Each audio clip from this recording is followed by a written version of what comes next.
it's Leela, the proud Poly Kinky Queer Slut. Today's question is, have you ever seen something at a sex club or kink club that grossed you out? And yes, I have.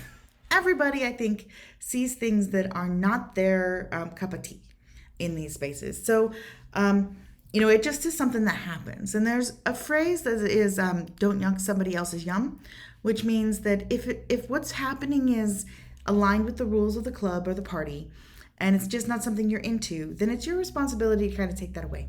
And but there are a lot of people who do things that other people are not into, and what I'm into might be something that somebody else is totally not into, and that's okay. That's absolutely okay. You don't need to be into what everybody else is doing. Absolutely fine to not be doing that.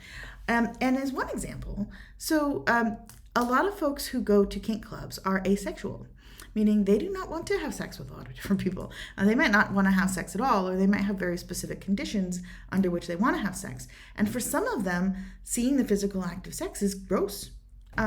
And for those people, they're seeing things at those clubs that that grosses them out, but it's still something they would rather be around that thing that grosses them out than not be at the party, than not be there, because there are other elements of that scene that they really enjoy.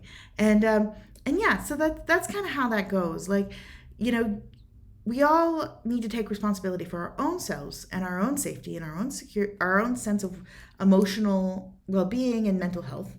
And certainly there are decisions to be made about which events you go to and which scenes you stand there and watch based on what you're into and what you're not into. And nothing that is going on should be abusive, should be a thing where people are being pushed into things without consent. Everything should be happening in a context that involves consent. And all of the kink clubs and sex positive clubs that I've been a part of have emphasized the need for consent, good consent. But as long as that's the case, then it's really your personal responsibility to choose what you want to be part of, what you don't want to be part of, what you want to stand there and watch, and what you want to walk away from. And I'm minded of there's a kink club that I go to that occasionally has like circus parties where there is clown porn. I hate clown porn. I hate it. It just creeps me out. It just grosses me out. I can't stand it. That's personally on me. There are other people who love it. That's personally on me. I get really grossed out by clown porn. So I don't go to that party. If that party's happening at that club that night, I make other plans and go somewhere else. And I'm fortunate. My community has a lot of different stuff. But yeah, that's how I would recommend people treat it. If you're not into it, then don't do it.